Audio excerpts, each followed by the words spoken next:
Waouh, j'espère que c'était pas un rêve prémonitoire. Je dois faire ce documentaire sur les chasseurs corses et j'y connais rien du tout. Apparemment, j'échappe pas moi-même aux préjugés. Je pense chasseur corse et mon inconscient me dit montagnard, pas loquace, peu accueillant, armé jusqu'aux dents. À mon avis, le mieux pour que j'évite ces clichés, c'est avoir une bonne documentation. Bon, c'est sûr qu'au début, j'ai un peu eu du mal.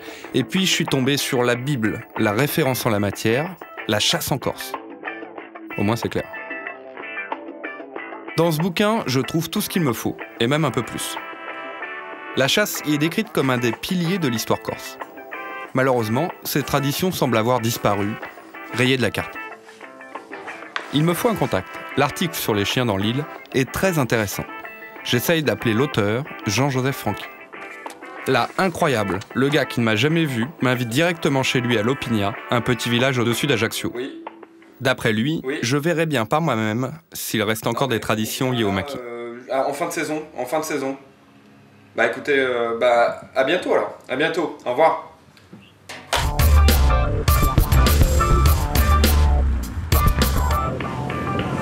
Oh là là, regarde ça.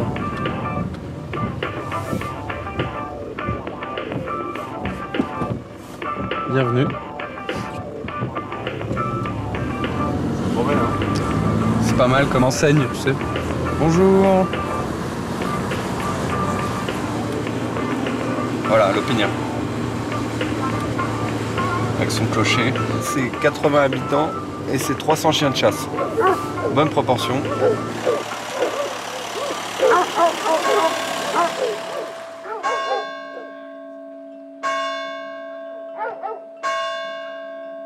O Corsica mea, quanto si cambiata.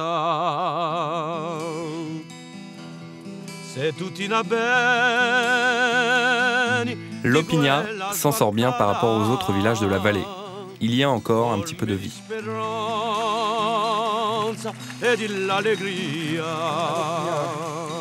Jean-Joseph fait partie de ces résistants.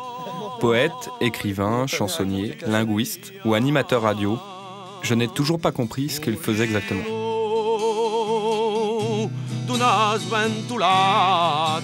Bonjour. Et là, c'est chez toi. Là, c'est ton territoire. Les oliviers, là, et surtout, tu vois, la montagne, carrément. Carrément, à Punta Utomba, c'est la montagne. Tout ça, c'est à ta famille? Pas en bas.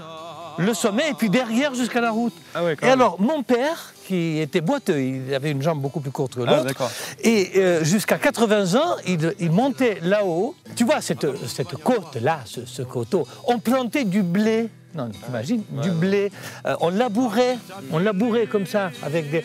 Et là, la terre s'en va à la mer. Là, les châtaigniers meurent parce que les cochons en liberté foillent le sol et donc les racines sont en l'air, elles meurent. Tu vois, cette terre où tu ne vois que de la verdure, c'était corseté de murs. De murets, c'est à la main, de murets. Avec un paysage vraiment... étagé, avec des étages. Avec là, c'est incroyable, il n'y a plus rien à voir. Là, c'était hier, je veux dire, c'était pas au Moyen-Âge.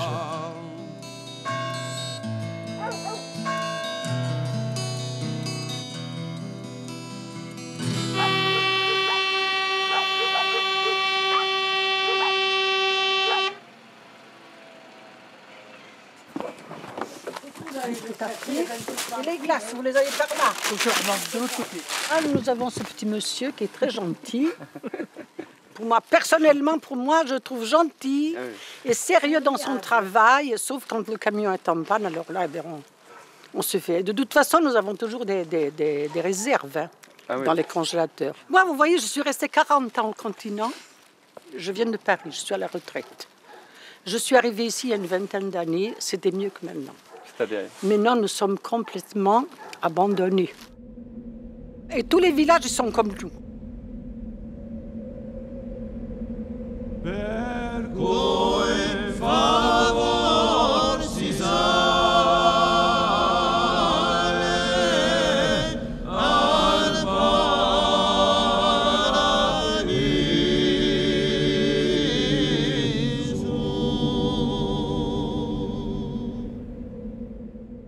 Ça a commencé par les écoles. Ils ont supprimé les écoles. Ma mère avait un bar en bas, je me souviens. Elle rouspétait tout le temps avec le maire. Elle disait, ne fais pas ça. Elle dit, oui, mais je suis obligée parce qu'il n'y a plus que 5 gosses. Alors, on n'a plus le droit d'avoir des écoles. Et puis, ma mère, elle disait, si tu cavi a scuola, il paese adesso è morto. Mais nous, on parle justement d'un lien qui existe encore, c'est la chasse. Dans le temps, il y avait l'église, il y avait des grandes fêtes, le jour du 8 septembre et tout. Tout se passait très bien. Il y avait une procession avec une centaine de personnes et tout. Maintenant, il y a 2 cloches qui se promènent, on n'a plus d'hommes pour porter le saint. À cause de la chasse, ils s'en vont tous à la chasse, les jeunes et les vieux et compagnie. Hein. Pendant la semaine, le village n'est pas complètement désert. Il y a quand même encore un tissu humain, un tissu social. Il y a encore un tissu relationnel et convivial important qui n'existe peut-être pas dans toutes les communautés, mais qui subsiste chez nous, qui subsiste encore chez nous. La chasse emplit le maquis de voix et d'aboiements pendant tous les samedis et tous les dimanches. Et le bar d'éclats de voix bien sympathiques, ma foi, jusque tard dans la soirée, le samedi soir, le dimanche soir. Est-ce que c'est cela la vie? Non, mais ça y ressemble. Qui ne chasse pas ici? Il y a très peu de gens qui Moi Tu n'es pas chasseur, ouais. Tu joues pas à la belote. Là, tu joues pas à la belote. Je joue pas à la belote. Bon, ouais, ça te marginalise. Hein. Ah, ça te marginalise à ce point-là, tu crois? Depuis une trentaine d'années, dans les petits villages de l'arrière-pays corse, la chasse est devenue le loisir prépondérant. À Lopigna, on compte même plusieurs équipes de chasseurs de sangliers. La première équipe est aussi la plus puissante en nombre. François Rutilli, Paul Rutilli, Pascal Rutilli, Stéphane Rutilli, Jean-Baptiste et Jérôme Rutilli en sont les piliers. Dans cette équipe, le lien de parenté le plus éloigné, c'est beau-frère. Vous n'avez pas de concurrent sur l'Opinion au niveau de la force Non, déjà, bon, nous, on est déjà une grande famille, on est déjà 6 frères, plus les neveux, les beaux-frères, bon, donc, les cousins. Les cousins, donc c'est facile, hein, on arrive à être peut-être entre 12 et 15 chasseurs. Donc, ouais, en fait, vous, votre force de frappe, c'est la famille. C'est la famille, voilà, c'est tout. D'accord. Vous avez combien de chiens alors? Bon, une trentaine. Une trentaine. Voilà. D'accord. Et par rapport aux autres équipes, c'est quoi? C'est 3 fois plus, 2 fois plus? C'est même 4 fois plus, oui. 4 fois plus. Ouais. Ah oui. La deuxième équipe est plus classique. Elle s'articule autour d'un vrai chef, un meneur de chiens. Tu che fai un muovere io? Un muovere si occupa di agri, si occupa di orientare i musi. È per questo che è un chef. È un chef, oui. È per questo che è importante d'avere gli aggarivoni. Il y a un proverbe corse qui dit « Qui offense le chien, offense le maître ». C'est vrai. Personne, celui qui touche au chien, touche à moi. Quoi? C'est comme s'il me touchait à moi. D'accord. J'ai lu qu'il y avait vous êtes tellement fan de vos chiens de chasse qu'il y a même des poèmes. Lamentu, c'est ça? I lamenti. C'est quoi? C'est un poème? Ce sont des lamentations funéraires en l'honneur du chien. Fiero era comunione e n'aveva paura. Davanti un battaglione li si metteva in pittura. So che ci credeva a volta, anche più che la natura. Una mano di buon'ora, partimmo a fare la battuta. Che giornata di malora, che non fossi mai venuta. Che lui aveva d'amore a brusco, quale chi l'aveva creduto.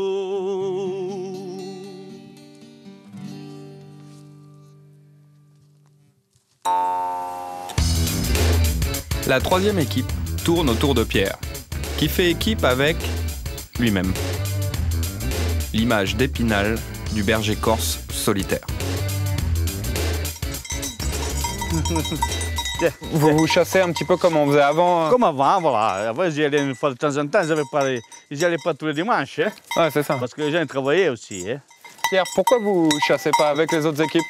On a eu l'habitude de... Bon, c'est une obligation aussi. Nous, on y va quand on a du temps, hein, parce que bon, quand on est une équipe, on est obligé tous les samedis ou tous les dimanches d'aller. Hein. Et vous n'avez pas le temps? Non, non, comme moi, oui, on a des bêtes, on ne peut pas tout faire. Alors, des fois, on n'y va pas. Hein. Je crois que l'Opigna est encore un village où survivent, ou vivent, pourquoi survivre? Où vivent quand même pas mal d'anciennes valeurs communautaires. Et bien que l'évolution ait donné à la chasse cette place prépondérante que n'a plus l'agriculture, que n'ont plus les activités traditionnelles, de nouveaux liens se sont créés. Et vous qui travaillez sur la chasse, eh bien, je voulais vous montrer cette forme de lien social. Plus que quelques jours avant le week-end, je dois m'occuper. Je commence doucement à m'intégrer et c'est le moment, peut-être, de poser la question. Excusez-moi, avant de distribuer, une petite question. Ça vous dit quelque chose? Vous pensez qu'il en reste à l'Opigna? Du piégeage de merle. Est-ce qu'il en reste des piégeurs à l'Opigna?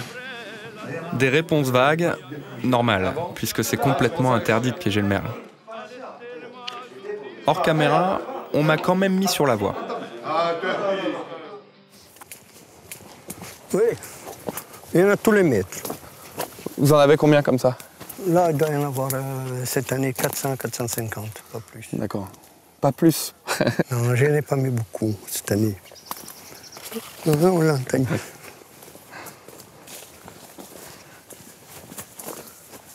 Ah, c'est une grive? Ouais. Donc là, il y en a une de prise. Vous faites comment dans ce cas-là? Il faut voir, je lève là. Ouais. Collé. Là.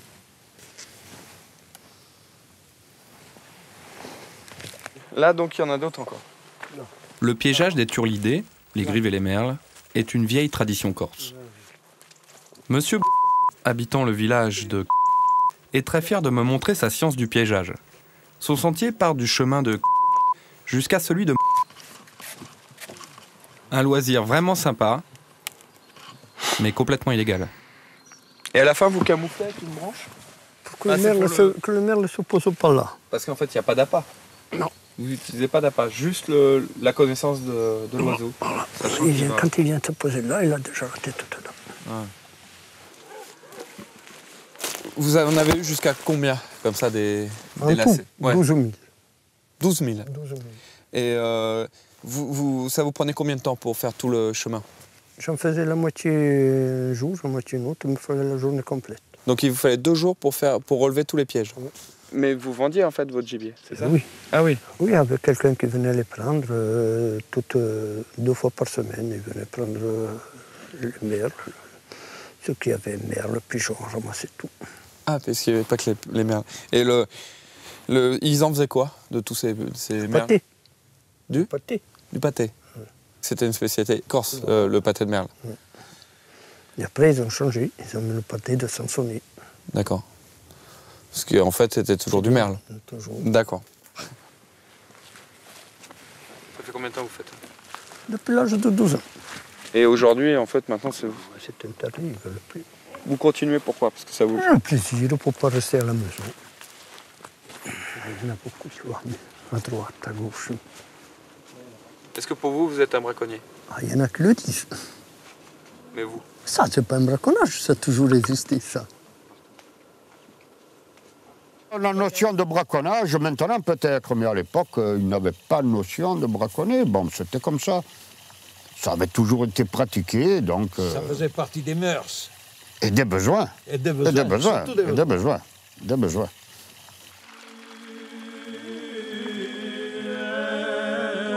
Dans les montagnes corses, les conditions de vie étaient très dures. Le piégeage était un moyen comme un autre de se procurer de la viande.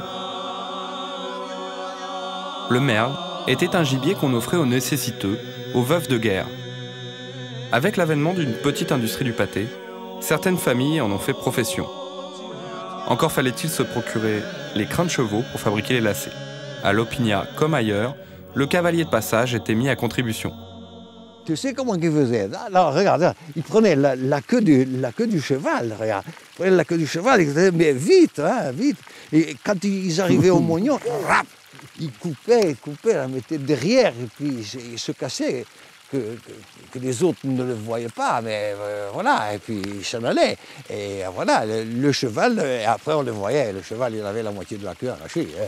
Donc ça, tout le monde savait ce que ça voulait dire, la moitié de la queue arrachée. C'était pas pour faire une balayette. Hein. Et puis il y avait toujours un complice. Eh bien oui, oui. Il y avait toujours un qui faisait diversion, qui entraînait le propriétaire du cheval ou du mulet. Bon, à la maison, on va aller boire un coup, ou viens voir mon cochon. Et... À l'époque, quand il récupérait un semblant de moitié de queue de cheval, c'était, disons, pour une centaine de collets, mission assurée.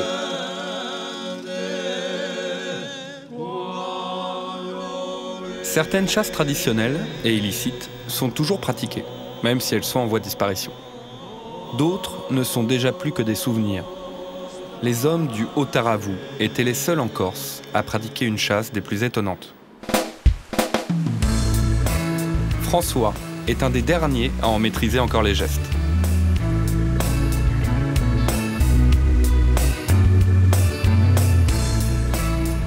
Ah ben là, nous avons un trou, hein, des lois, hein.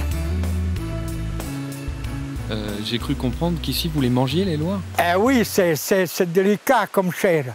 Et ça se mange, ça a le goût du cochon de lait.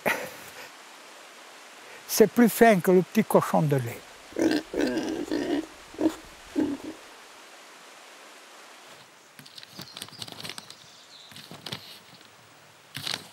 Vous mettez la rondelle de soufre, un chiffon ou de la mousse, et on les empume. Alors, ils sont à moitié étourdis, ils sortent pour prendre de l'air. Et là, on a un petit bâtonnet, on tape sur la tête et ils tombent. Et voilà, on les attrape comme ça. Quand il est vivant, si vous attrapez le doigt avec leurs dents, ils vous percent le doigt et ils ne lâchent pas tant que le doigt n'est pas percé. Quand l'espèce a été protégée, quelle a été la réaction des gens à Vikavou? Bon, ils ont consenti, hein, bon, enfin, au départ, c'était un peu pas trop enclin à laisser tomber, mais après, par la suite, petit à petit, ça s'est oublié, disons, un peu, quoi. Voilà. La perte progressive de cette culture du maquis ne m'étonne pas. Aujourd'hui, qui a besoin de chasser pour survivre? La chasse du sanglier dans l'arrière-pays a pris le pas sur tout le reste. Et justement, la chasse en montagne, c'est pénible. Alors les lopiniers ont décidé de me faire prendre des forces. Dans le cochon, tout est bon jusqu'à un certain point.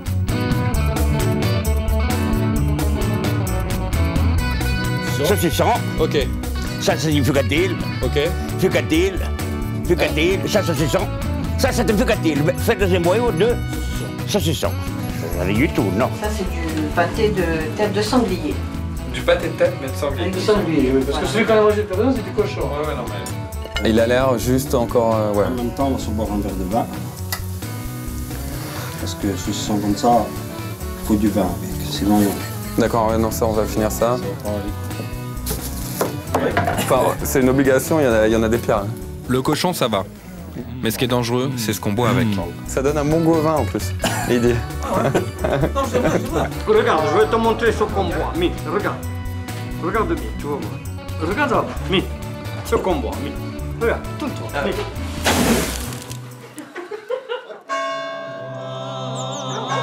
Samedi matin à Lopinia. Le village se prépare pour la chasse du week-end.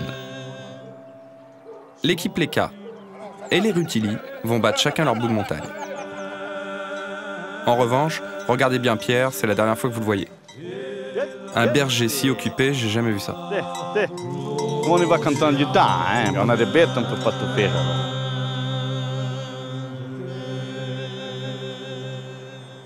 Être corse, c'est souvent chasser et y trouver un plaisir et une gratification importante parce que c'est quand même le contact avec la terre de Corse. C'est le contact avec le maquis dont plus ou moins nous sommes tous issus. C'est la maîtrise de ce maquis par la force agissante que tu lances en avant et qui est tes chiens. Et puis ton habileté de chasseur qui n'est pas négligeable. Il vaut mieux le tuer souvent que le rater systématiquement. L'équipe de Stéphane Léka met 3/4 d'heure pour aller sur leur lieu de chasse. La faute à Billy, leur meilleur chien, mais aussi celui qui a le plus mauvais caractère.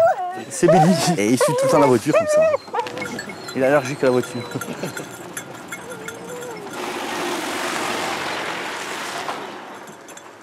Un, 2, 3. Non, non, non. Christian, 4. Yves, 5. Et Georges. Alors, mais Fred, Jean-François. Tout, Jean-Pierre et Jacques. Oui, et bien là, ça va se passer que... Il y a une équipe là, 7 fusils qui vont aller prendre les postes dans la vallée là à côté. Et l'autre équipe là, c'est toujours la même notre équipe, qui vont monter là prendre les postes. Et nous on va monter lâcher en haut dans la vallée, on va les faire descendre.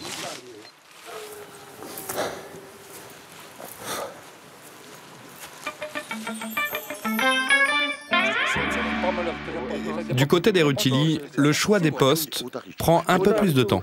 Chacun y va de son conseil. Jean-Baptiste écoute patiemment toute sa famille. 7 me ne resta 5. 5 il metterà giù 3 in su, 7 3 10 e passiamo a 3. Noi era più. Stata montagna la pia. No, no, no. Allora, Monte Caporano. Monte Caporano, a Lecce e a Mucchietto. 3. Voilà. Quale c'è una vaccina? Una vaccina di metà francese. Michael non è stato sedolare in Monte Caporano. Quand tu entres de l'arbitre, 40 mètres. Jean-Baptiste, il y a des noms au poste, vous leur avez donné des noms? Oh, des noms, oui, le Bucciamento, la vaccina, ouais, on a donné des... Ça, c'était les noms que donnaient les anciens, c'est ça? Les anciens qui ont donné ces noms. Ça se transmet de chasseur en chasseur, les noms, les endroits, les lieux-dits, tout se transmet. Les noms des postes, tout. Voilà, hein. Il y a un endroit où on va être en poste, on l'appelle la Tiusrimati, la bergerie de Mathieu. Alors que Mathieu, il est... Ah, Mathieu, il a plus mal aux dents, et même si la famille, il ne doit plus avoir mal aux dents non plus, la famille.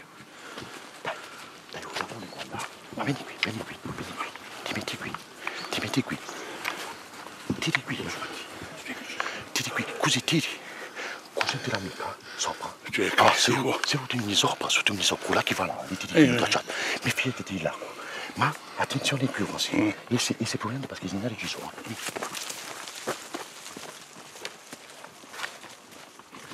Celui-là, on a débroussaillé il y a 2 ans. Jean-Baptiste, Jérémy et moi. On a tout débroussaillé parce que sans nous passer là, on n'arrivait pas à les voir. Et après, ils sautaient pas le... Plus loin, il y a le vieux mur qui continue, ils sautaient plus le mur. Donc on a tout ouvert là pour faire les postes. Le sanglier est passé un peu milieu. Qu'est-ce qu'il faisait? Eh bien, il bougeait, il avait froid, il bougeait, le sanglier est monté par là. Comment ça se fait que vous ne parliez pas en corse? Vous voyez, il comprend le corse, ma Mika. Non, parce que quand on le parle, il y en a qui m'agagnent, nous. Après... Qui quoi? Qui m'agagnent, qui rigolent un peu. Ah, parce que c'est pas... De ta prononciation?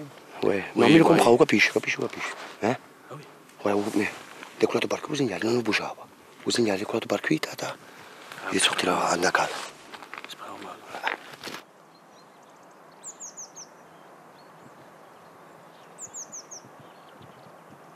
Ah, il y en a là-bas, tu l'as vu celui-là? Il y en a là. Tu le vois pas? Et après, il y en a là-bas sur la crête. Ah, tu en vois un là-haut aussi. Et après, le reste, ils sont de l'autre côté.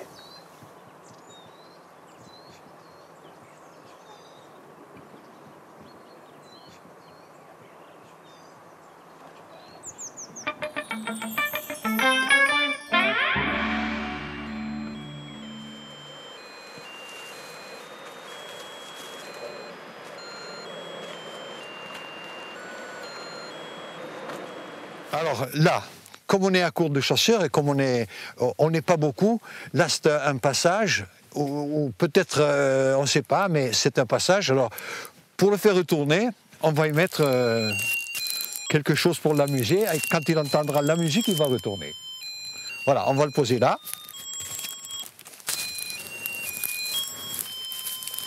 Et ça marche vraiment? Ah ouais, bien sûr, là il entend à 100 mètres. Quand il arrive à 100 mètres, il entend lui. Hein. Voilà, là quand il arrive à 100 mètres, il entend, il va retourner, il va passer dans le poste au-dessus. D'accord. Voilà. Et vous faisiez ça, c'est traditionnel? C'est traditionnel, disons que on n'est pas beaucoup, on est une petite équipe. Alors une petite équipe, il y a beaucoup de trous et voilà, on compasse comme on peut. Voilà. Et ça marche, hein. Mais voilà, là on arrive dans un poste. La battue va se faire comme ça. Les postes sont dans cet axe-là. Et tout le long de la crête là-bas, les meneurs sont un d'un côté, un de l'autre. Et ça va renvoyer soit sur nous, soit sur ceux qui sont là-bas. Et là, c'est l'Opignac qu'on voit tout au... Ouais. Là-bas, tout au fond, à travers les pins, là-bas, c'est l'Opignac. Dans 10 minutes, on va entendre les chiens, parce que là, ils sont prêts à lâcher. Des deux côtés, ils sont prêts à lâcher, on va entendre les chiens. Là, il y a le sanglier là au-dessus. Le chien, il descend. Prends le vent. T'es, Tarzan. T'es. T'es la taper. Tarzan, t'es. Tarzan, t'es. Tarzan, t'es.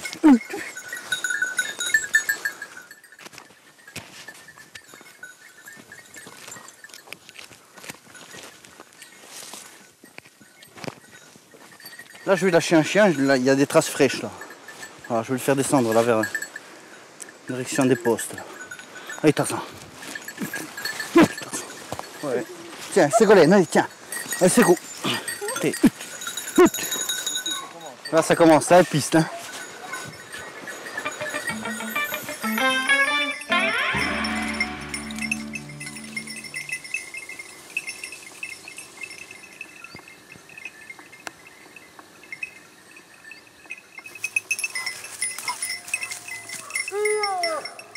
Tu entends, c'est mon beau-frère qui commence à faire les voix là. Yo!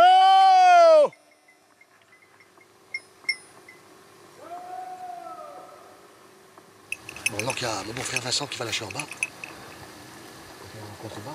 Et moi je vais essayer de lâcher de ce côté-là, pour pas que les chiens se mélangent. Et pour que les sangliers puissent s'éparpiller un peu à droite et à gauche. En face, sur la crête, là de l'autre côté, tu as mon frère Jérôme qui va lâcher. Et plus haut vers le relais, tu as Mimi qui va être en voie. C'est un rabatteur, mais sans chien. Voilà. Donc maintenant, je vais lâcher 3 chiens pour commencer. Et après, on va sauter sur la crête. Mais bien plus tard, dans 2 ou 3 heures, on est sur la crête. Donc là, je lâche 3 chiens.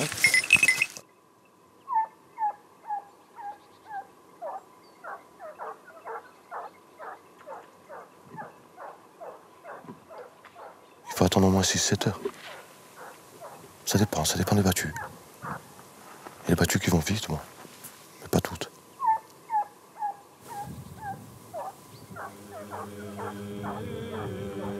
Aujourd'hui, cette communauté agro-pastorale a implosé, elle a disparu, elle s'est volatilisée. Il n'en reste que les activités de chasse, les activités communautaires de chasse, qui, elles, au contraire, ont pris une extension qu'on n'avait jamais connue, que la société corse n'avait jamais connue.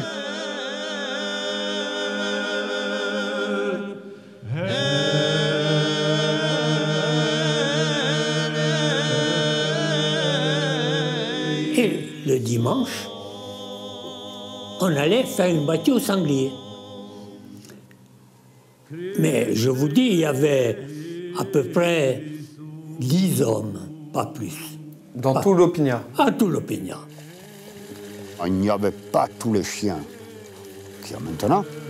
Parce qu'un chien, il faut le nourrir et ils avaient déjà du mal à nourrir la famille. Donc, nourrir des meutes de chiens, bon, ça n'existait pas. Parce que il n'y avait pas tous les sangliers qu'on a maintenant. Disons que dans la région, à l'époque, il y avait autour du village peut-être 1 ou 2 ou 3 sangliers, pas plus. Là, maintenant, il y en a des vingtaines. Je vous dis quelque chose, c'est que personne dans le village n'avait de permis de chasse. Aucun. Il n'y en avait pas un qui avait le permis de chasse. Aucun.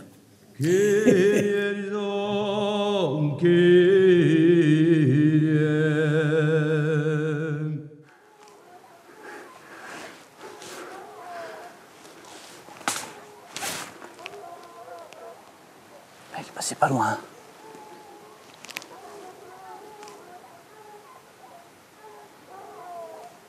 Il faut monter, s'empêcher de monter, de passer en haut.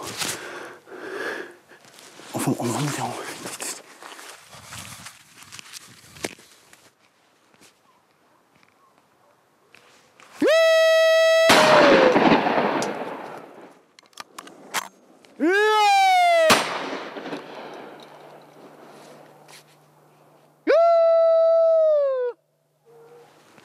Là, le chien, il piste toujours, là. Il est en train de pister, là. Il va lever, il va lever. Et quand tu fais la voix comme ça, tu parles à qui? Au chien, là. Je donne la force au chien.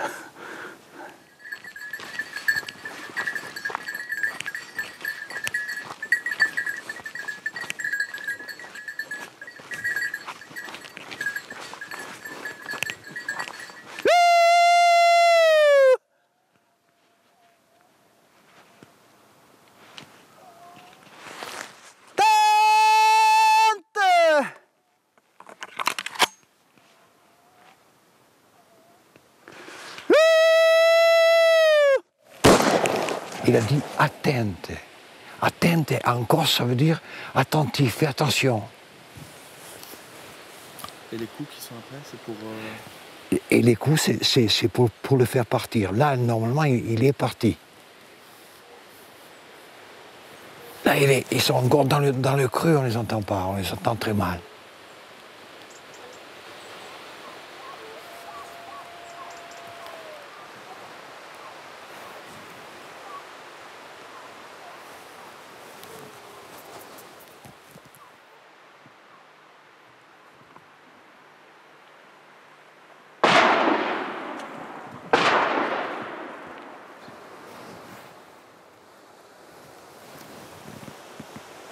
Lui, c'est bon.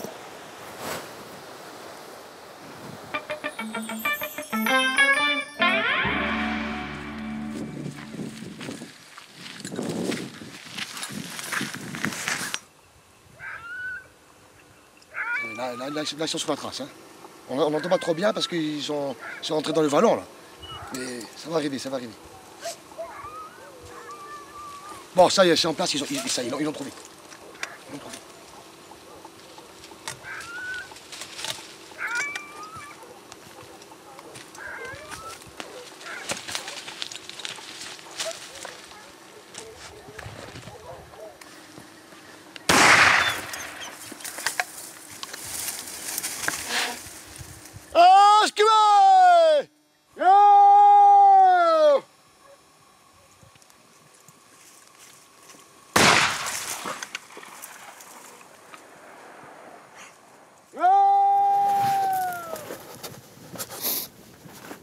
Ils n'arrivent pas derrière les chiens.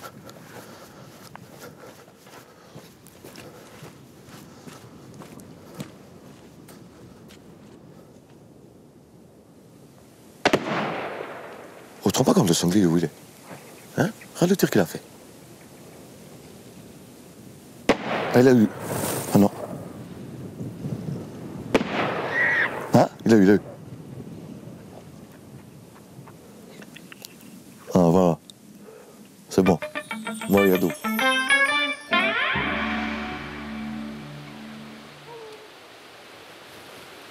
C'est quoi les chiens qu'on entend au loin? Là c'est la battue des routis qui sont derrière la colline. Et les chiens, ils sont en train de déborder un peu, mais ils chassent de l'autre côté. Nous, on est au courant qu'ils chassent et eux savent que nous, on est ici. Donc... Ah, mais là, s'il rentre, on va le tirer, hein. Il n'y aura pas de souci si... Non, aucun problème. À Lopignat, les choses se passent bien entre les équipes de chasseurs. Ce n'est malheureusement pas le cas dans toute la Corse. Paul Ettori, patron des chasseurs de Corse du Sud, constate quelques dérives. J'avais été invité, puisque je suis en même temps président régional, à une foire qui se passait dans un petit village. Alors je suis arrivé donc à la foire et j'ai posé la question, c'est quoi toutes ces peaux qu'on a vues sur 3 km là, de part et d'autre de la route? Il me dit, ah, mon brave monsieur, vous savez, c'est la compétition. J'ai dit, comment c'est la compétition? Il dit, voilà, ben, il y a 2 équipes concurrentes. Au fur et à mesure qu'elles abattent des sangliers, on met la peau sur la clôture pour se compter et montrer, narguer l'autre qui est peut-être pas arrivé au même stade en comptabilité de peau et d'animaux. Je trouve ça lamentable. Puis le spectacle, je crois que les antichasses pourraient s'y engouffrer là, parce que c'est pas un spectacle à montrer, surtout aux jeunes et au bord des routes. Par le passé, on pouvait être en opposition au niveau politique ou à d'autres niveaux, mais quand on se retrouvait dans la même équipe, dans une ambiance de chasse, c'était la réconciliation. Ce que je déplore aujourd'hui, c'est qu'il reste encore des traces, notamment des séquelles d'élections municipales qui n'en finissent plus de finir, qui se propagent même, on le sent, dans les battues, dans les équipes. Moi, je suis désolé, mais la chasse, ça doit être un ciment pour la communauté. Donc là, elle est devenue plutôt un lieu de discorde.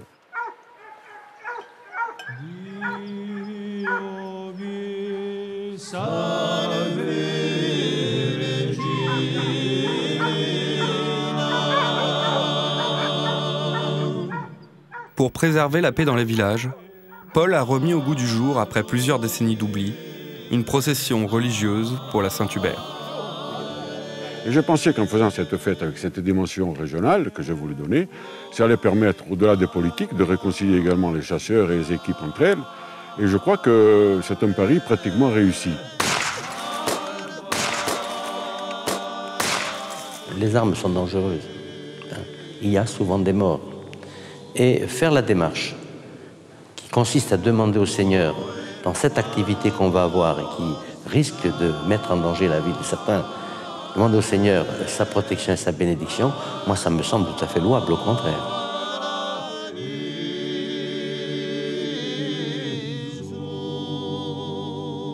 Saint-Pierre est sur la terrasse de la maison, il voit descendre un grand drap avec des animaux et il entend la voix qui dit « Prends, tue et mange ».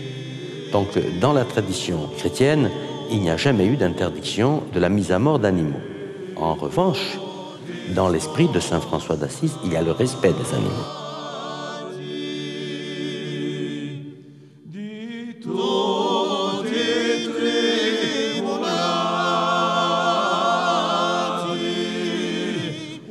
Le Corse n'est pas quelqu'un de clérical, mais c'est un homme religieux. Et il y a toujours une part ou un fond de religion, de religiosité en Corse. Et donc cette bénédiction, c'est une demande de protection plus qu'une demande de bonne chasse.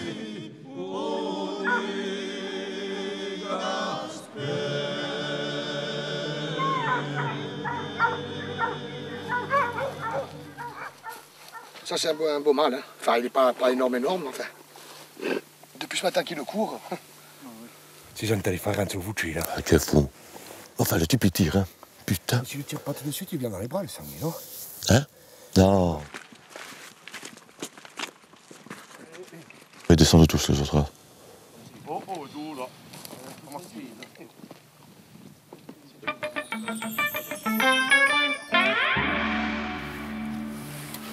Bon, allez, on y va. E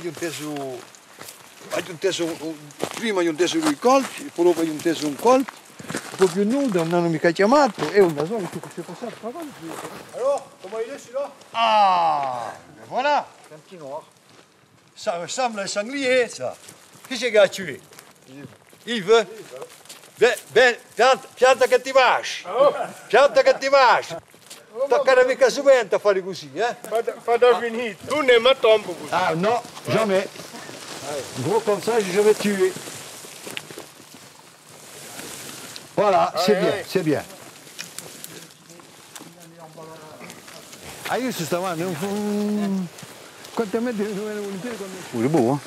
Bello? Mi. Da tappo. Oh, mi lenti, mi. Gendry, mi. Mais de pourche. C'est pour rire les dents. Et celui-là, il a les défenses supérieures aussi. Supérieures, hein. Ça connaît les autres. Ouais, mais il a les deux, hein. Est-ce que la race corse, elle existe encore totalement pure? Ça, c'est impur. Ça en est un exemple. Hein. J'ai lu que ça allait être dur dans les années à venir de trouver... Oui, parce qu'il y a de mélange avec cela. Regarde, voilà, ça c'est un exemple de mélange total. Ouais. Celui-là, il est rose. Il est sauvage parce qu'il a du bol. Il aurait pu se trouver au milieu d'une portée de domestiques et suivre tout le monde. Lui, il a au moins la moitié, non? Même 70%, non? Ouais. Il a plus, hein. Il a plus 70%. En fait, il est la couleur. À vos yeux, il est sanglier parce qu'il est sauvage. Parce qu'il est sauvage. Sauvage et les oreilles. La crête. Et ça, c'est vraiment les oreilles. Il a la crête, la crête. Le poil aussi. Hein. Et la queue droite. Le chasseur qui tire, parce qu'ils sont tous en liberté, les cochons ici.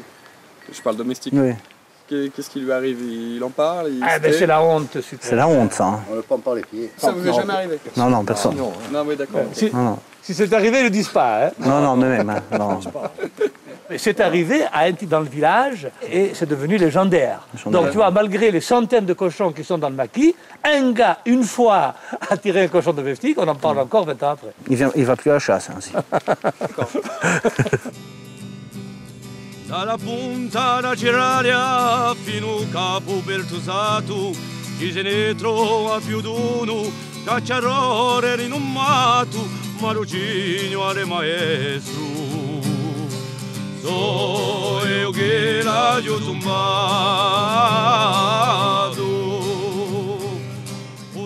Après 8 heures de chasse en montagne, les équipes lopiniaises sont bien contentes de perpétuer une tradition. Et celle-là, elle risque pas de disparaître. C'est le spuntino, ça s'appelle. C'est le spuntino. Ça veut dire quoi en Corse? En Corse, le spuntino. C'est un casse-croûte? C'est un casse-croûte. Ça, c'est du sanglier. Ah, c'est du figatelli de sanglier.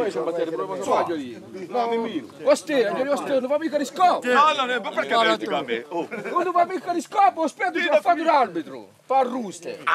Fa arrusto figatello. Quand le Christ était poursuivi par ses ennemis, il s'était caché derrière un bouquet de bruyère. Et la bruyère, tu vois, les feuilles sont clairsemées, transparentes. Et donc elle l'a trahi. Elle l'a trahi et c'est pour ça qu'elle aurait été maudite en disant que tu fleuriras et ne graineras jamais. Et ça se transforme, ça se transmet et on garde quand même le tabou. En tout cas, on ne fait pas, regarde, c'est de l'arbousier là-bas. Ouais. C'est pas de la bruyère. Ah ouais, c'est pas de la bruyère parce que il y a eu blocage. Non, pas de bruyère.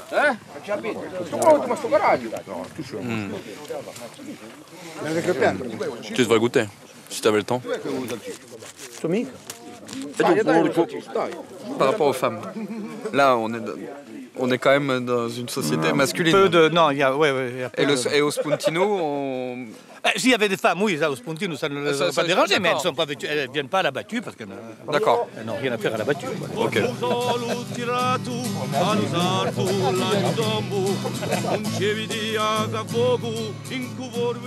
Je dois fausser compagnie à la famille Rutili. Jean-Joseph m'accompagne à mon autre spuntino, celui de l'équipe de Stéphane Lecca, à quelques kilomètres de là. Même ambiance sonore, même charcuterie. Malheureusement, ils m'ont attendu pour le fromage. Attends, tiens, goûte-moi ça. Ah, ok. Goûte-moi ça. C'est le fameux fromage corse, non, celui qui avance tout seul et qui... Non, c'est de la confiture de fromage. Apprécie. Ah, j'apprécie. Ah, putain. Tu n'en trouves pas dans le mammouth du coin, hein? Ah non, ça... Et ça serait pas en vente légale. Tout ce bruit et cette activité attirent un visiteur peu commun. Le dernier habitant du hameau. Janou vit seul ici, à 3/4 d'heure de voiture de la première présence humaine. Mais il n'a pas de voiture.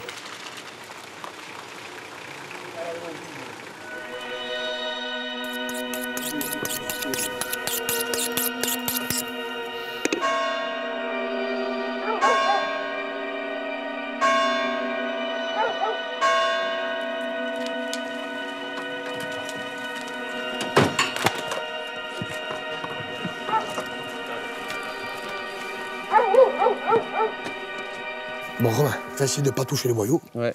Regarde, je te montre le départ. Ok. D'accord? On va essayer, hein. Oui, comme il est un peu... Un peu abîmé. Tu mets tes doigts, Raph. Ouais, et tu soulèves. Non, viens de mon côté. Ah, je vois pas. Regarde. Ok. Tu mets tes doigts et tu soulèves. Et attention tes doigts, et tu descends doucement. Ok. Toujours en faisant comme ça. D'accord? Ouais, okay. Allez, vas-y. Sors tes doigts, tu fais doucement, hein. Tu n'es pas pressé. Ne te mets pas devant la vie. Hein? Bon, maintenant, regarde. Vas-y, hein? C'est bien, impeccable. Vas-y, continue, force. Attends, je l'ai. Voilà.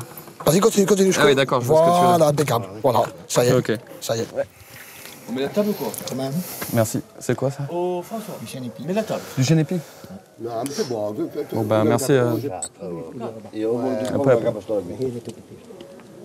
Attends, regarde. Dai, tiens, Jean. Un autre sac qui arrive. Allez, hop, un morceau pour Francis. Bon, après, c'est pas, Edda. Bon, c'est dit. Là, d'accord. Là, je pense qu'on peut faire ça. À l'Opignat, personne ne s'étonne de voir les chasseurs dépecer en pleine rue. 100 mètres plus loin, Stéphane Léca et son équipe sont aussi à l'œuvre. Tiens, Jackie, tiens-moi ça. C'est la bile. La vésicule. La vésicule. Alors là, il y a le foie, il y a la vésicule, là, je la sors comme ça. C'est une coutume corse, là. On crache comme ça. Tu sais d'où ça vient? T'as une idée? C'est nos anciens, ils faisaient comme ça. Hein. Et tu sais pas ce que ça signifie, non? Ça signifie, non, je sais pas. Peut-être ça porte bonheur pour le prochain. C'est ça. Ah. Toi, tu l'as vu faire, tu le refais. Quoi. Je le refais, oui. Mais j'ai lu qu'on disait une phrase aussi, mais qu'on connaît plus la phrase. Non, non. T'as jamais entendu parler d'une phrase? Non. Et j'ai lu ça, tu sais, bon, je te parlais d'un truc il y a 50 ans. Hein. Ouais, non, nous jamais. Hein. Toi, ça te dit rien? Non, non. Ça te dit rien? C'est toujours là. Il n'y a pas de bon temps.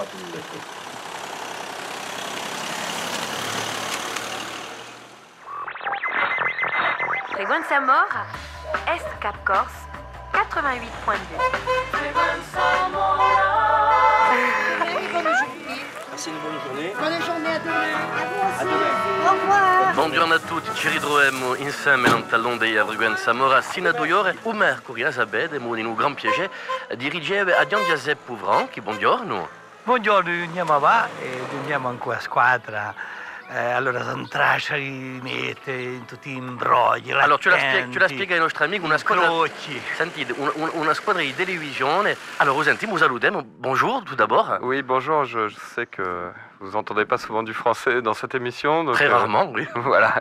En fait, on cherche à savoir ce qui peut rester en Corse de traditionnel à travers la chasse. Grâce à ce livre, La chasse en Corse, on s'est rendu compte qu'il y avait des choses qui n'existaient plus, ou en tout cas qui étaient dans les souvenirs un peu perdus. Io ben a dire che in un libro hanno trovato una cosa che io non conoscevo mica, una con sua amica Cacciarola, allora non conosco tante cose, e parlavano di una specie di formula, di brigantola che era retta quando li spillavano usignare o quando li stavano uvere. Allora io ho detto, amici, non posso mica candidiare, ma gli auditori si vogliono mandare e vi direte che qualcosa hanno a sapere. Allora, lampiamo a chiama a tutti gli auditori, a chi conosce Brigantole, allora va, che li parlino quelli che sanno qualcosa. Allora, aspetta. E tutti la bene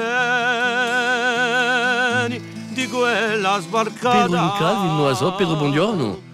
Scusa a tutti, proprio che quando li spittavano i cignali, si cignavano, questo sì? Si cignavano quando li spittavano i cignali? Ma dopo le pregate non hanno mai inteso, mai. Come diceria. E invece quando ti rubavano i cignali dicevano sempre che sono tutti in isca e che San Martino in chesca, per scortarti.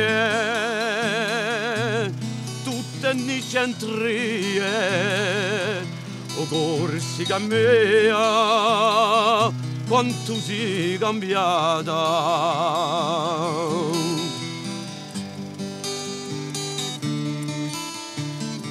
Un paese spento, era spenserato. E giustamente quando ti cacciai a uvere in Anto Vegato, si stai all'acqua stupendo 3 volte all'anno, e ciò che ho ritenuto di applicando era speri felice, chi faccia e chi dice, codatene in punta di fegato e fa che la morte diminuisce e che la vita cresce. È giunta amarezza in un nostro amore, o Corsica mia, quanto si cambiata.